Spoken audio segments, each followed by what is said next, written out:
Let's see, the topic for today is what I kind of hinted in my last video when I compared the Little Ninja 400 to my newest edition, the H2 from Kawasaki.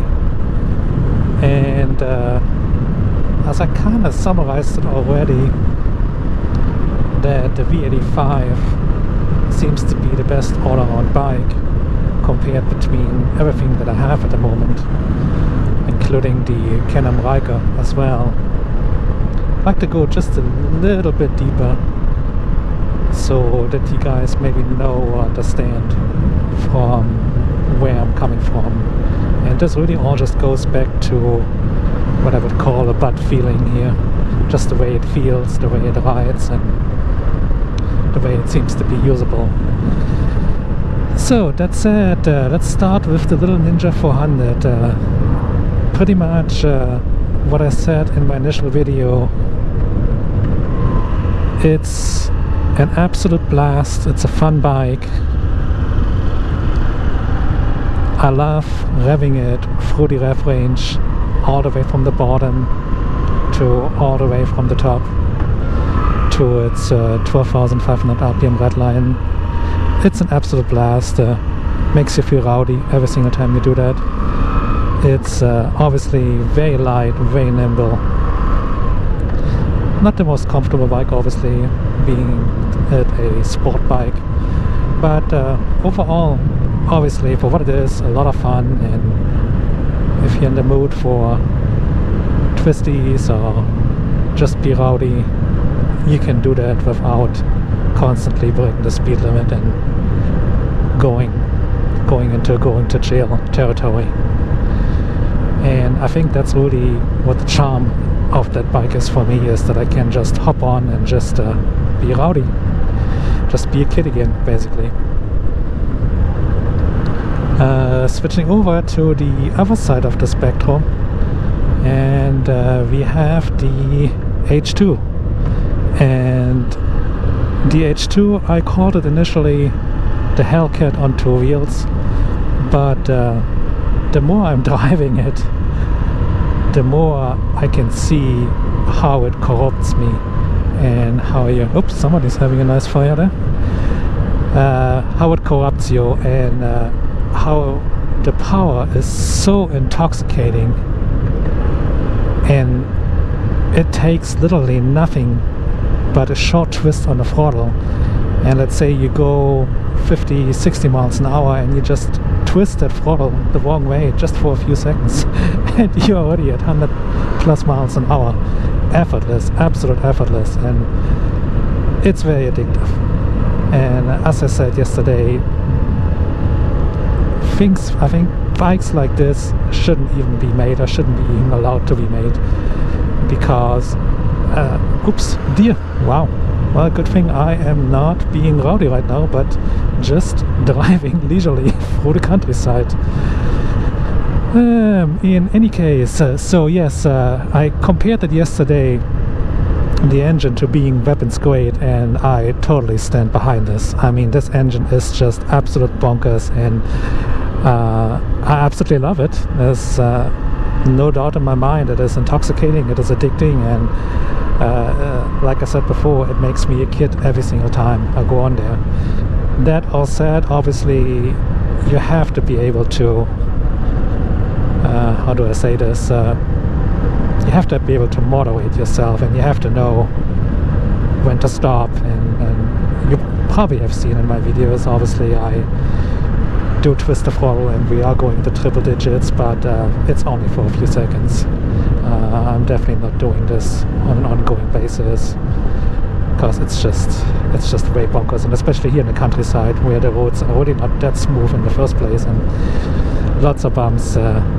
Not a good idea. But anyway, it's fun in its own way, and I love taking it out, and I love playing with the throttle, and I love the sensation that it gives me. But at the same time, like I said in my initial video, is it really practical? Hell no. It's a toy, it's fun to take it out, but I would not call it practical at all. by any means. I just killed another bug. Jesus. This time of the year, I guess. So in any case, so yeah, we got the Ninja on the one end, which is just a little fun little bike for the twisties, and it's just light and nimble. And then we got the Corruptor, I'm just gonna call it going forward, which is the H2, and it's just intoxicating with the speed, but again, not really that practical, and I wouldn't want to take it into town or into traffic, because it's probably getting hot rather quickly when sitting in traffic, and it's obviously is pretty heavy as well. That brings me over to the Riker, and obviously again it's pretty much not really a motorcycle, and I know that it's a freewheeler, but I have it, so I might as well include it. And that one is actually fairly practical, taken it many times for little shopping trips, but obviously it is not, has not nearly the feeling of a motorcycle than, like I said, the V85 or the Ninja 400 or the H2. It's just a different way of transportation with three wheels. It's a different feeling, but it's a different fun way, and obviously it allows to get my daughter and my better half to ride with me as well, as they don't feel comfortable on two wheels. And that brings me now to the V85, and like I said before, when I now look at all the aspects that I just mentioned, from, you know, amazing acceleration to lightness, nimbleness of the 400, and the practicality of the Riker, and when I ride the V85, I realize the V85 is basically all three vehicles combined in one. It definitely feels light and nimble, almost like the Ninja 400, not just quite, because it is obviously quite a bit heavier, but it does hide its weight very well. If you twist the throttle, it can go. Obviously it doesn't have the intoxicating acceleration of the H2, but it can definitely go, and has some beans. And it is also practical. I have panniers for it, I can go shopping, and I took it on several cross-country drives now. I took it on several shopping trips, and it is fun. It is absolutely fun, it is useful, it is practical, and so yeah, like I said, it's actually, and you don't realize it, I guess, until you actually have all these other vehicles, and then you start comparing a little bit, because it's kind of inevitable since you have them all and you ride them all back to back, and you realize how good this V85 actually is and what it does.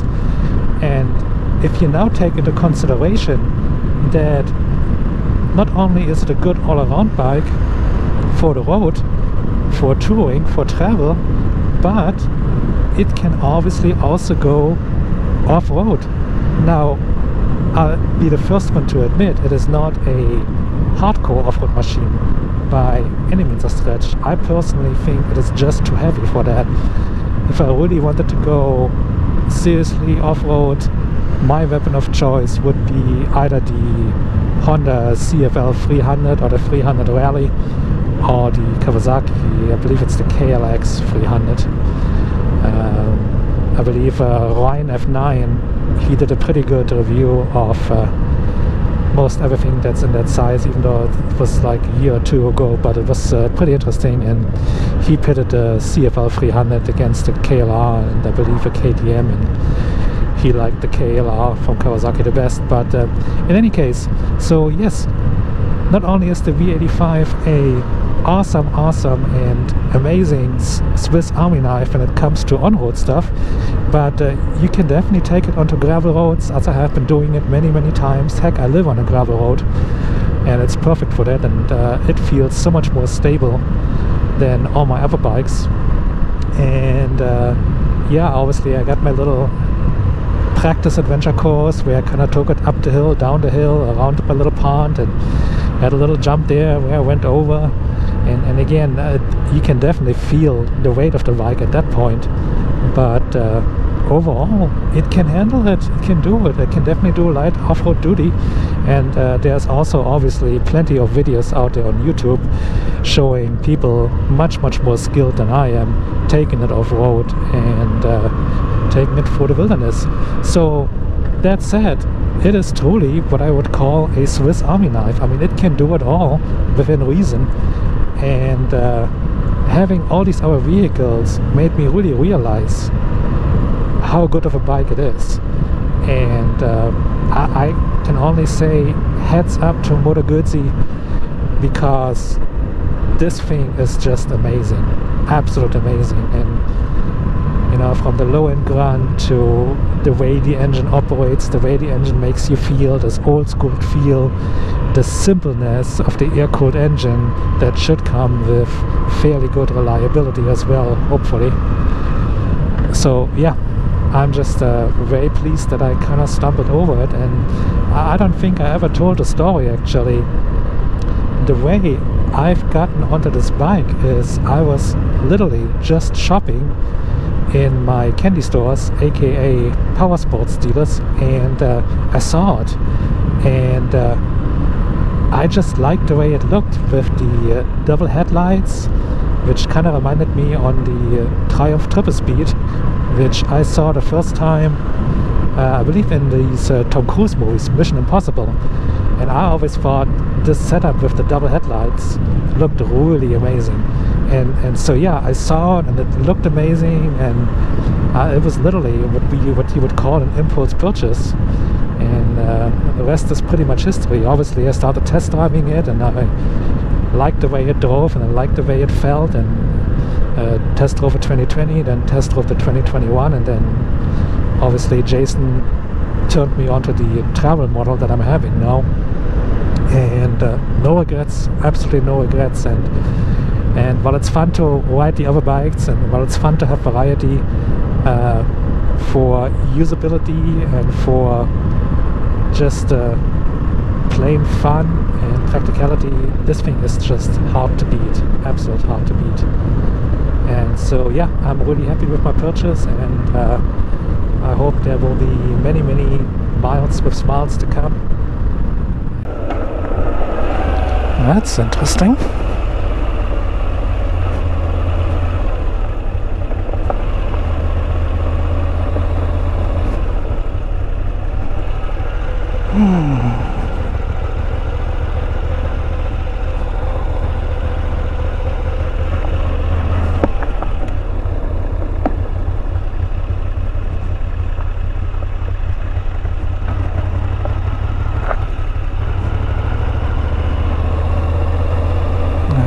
Not this one, the next one.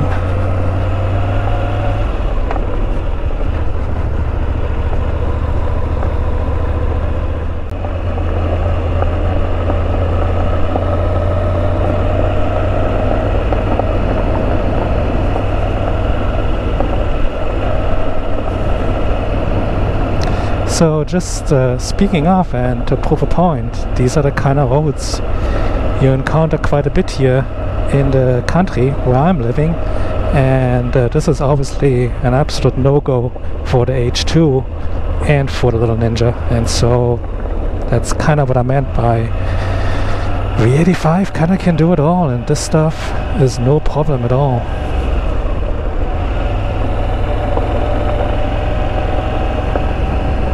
It's like the perfect country bike. And I believe I'm taking a right here or left. Hail cows. So I think it's actually a left. Well, you know how they say, only one way to find out. Let's try left and see what happens. And looks like that's the right way.